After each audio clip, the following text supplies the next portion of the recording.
अरे what questions you are asking? Delhi के NCB दफ्तर में हाजिरी लगाकर कल रात जब एनसीबी के हाई प्रोफाइल क्षेत्रीय निदेशक समीर वानखेड़े मुंबई पहुंचे तो मीडिया के किसी भी सवाल का जवाब उनके पास नहीं था। Nothing. Thank you very much. Sir, any comments? अरे what questions you are asking? Sameer Wankhede के पास भले ही जवाब न हो, लेकिन एनसीबी विजिलेंस टीम के साथ साथ मुंबई पुलिस भी उनकी कुंडली खंगालने में जुट गई है।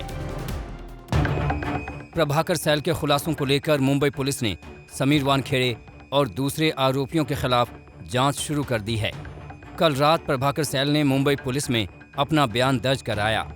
25 करोड़ की वसूली को लेकर सैल ने जिन लोगों के नाम लिए और जिन जगहों का जिक्र है, उन जगहों का सीसीटीवी फुटेज लिया जाएगा और फिर सैल के लोकेशन से उसका मिलान किया जाएगा।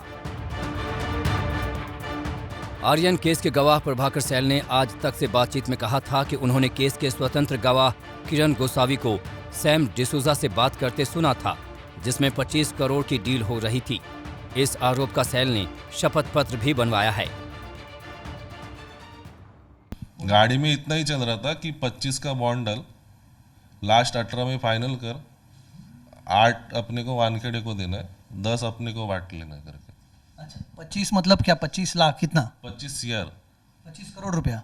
क्या 25 करोड़ का बॉम्ब डालो? क्या बोला उन्होंने? हाँ, बॉन्ड डाल, लास्ट 18 तक फाइनल कर, 8 वानखेड़े साहब को देना है, बाकी का हम लोग को रखना है। महाराष्ट्र के मंत्री नवाब मलिक का कहना है कि इस केस के सभी किरदार समीर वानखेड़े, केपी गोसावी, प्रभाकर सैल और समीर वानखेड़े के ड्राइवर की सीडीआर निकालकर जांच होनी चाहिए।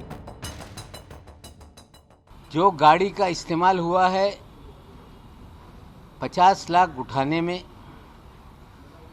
गोसावी के घर पहुंचाने में, दोबारा गाड़ी शहर में आई, फिर गाड़ी वापस गई, फिर पैसे से भरा बैग उठाया गया, फिर सैम डिसूजा को वापस दिया गया।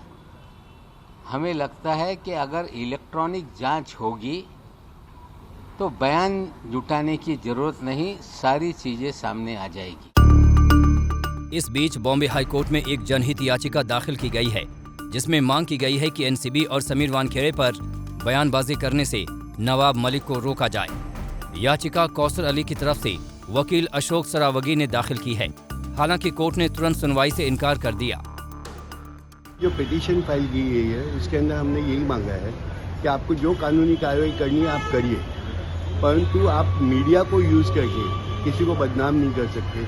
आप उनके वाइफ के बारे में बोल रहे हो, उनके पर्सनल बारे में बोल रहे हो, तो ये और कुछ नहीं है। आपके खिलाफ जो कार्रवाई हुई थी आपके जवाई के खिलाफ, आप उसका एक काउंटर ब्लास्ट कर रहे हो, विच इज़ नॉट परमिसिबल। शुरुआत ड्रग्स केस में शाहरुख खान के बेटे आर्यन खान की गिरफ्तारी से शुरू हुई थी, लेकिन अब चर्चा में समीर वानखेड़े हैं, उनका निकाहनामा है और बर्थ सर्टिफिकेट। मुंबई से विद्या के साथ आज तक ब्यूरो।